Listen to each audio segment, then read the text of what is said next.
तो देख सकते हैं किसी भाई ने कहा था कि इस तरह के मिल जाएंगे। किसी इलाकों में ये ज़्यादातर पाए नहीं जा सकते, लेकिन ये बैरूनी मुल्क से आते हैं। इनके जहाज़ के ज़रिए लाए, लेकिन ये काफ़ी फेमस वैरायटी है। लेकिन इसे लोग चाहते हैं लेना, लेकिन हमारा इलाका काफ़ी ज़्यादा दूर है, इसीलिए लोग यहाँ पर इसे नहीं ले जा सकते। तो यहाँ मैंने कहा था काफ़ी ज़्यादा वैरायटी है हमारे पास। तो ये बहुत सारे हैं, तो देख सकते हैं यहाँ पर काफ़ी ज़्यादा वैरायटी हैं। और ये दोनों एक ही वैरायटी हैं। इसका सीज़न अभी भी चल रहा है, लेकिन ये पके हुए ज़्यादातर खजूर नहीं होते, इनके अंदर टेस्ट नहीं होता, लेकिन काफ़ी फेमस वैरायटी है।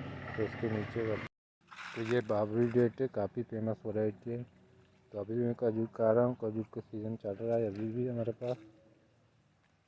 तो ये मुज़्ज़ाती है, तो ये मुज़्ज़ाती के बच्चे हैं, तो काफ़ी बड़े हो चुके हैं, काफ़ी साइड पर लगे हुए हैं। तो देख सकते हैं यहाँ पर आप लोग, ये काफ़ी फेमस वैरायटी है यहाँ का, देख सकते हैं। तो यहाँ पर इसका काफ़ी इंटरनेशनल लेवल पर डिमांड है इस खजूर की। तो यहाँ पर पीरी है, यहाँ पर इसका कोई डिमांड नहीं है। साहब है, तो ये रेड कलर का होता है। तो इसके भी बच्चे आप देख सकते हैं, इस तरह से लगे हुए हैं, जितना चाहे निकाल सकते हैं। लेकिन हमारा इलाका काफ़ी ज़्यादा दूर है, ईरान के बॉर्डर के पास है।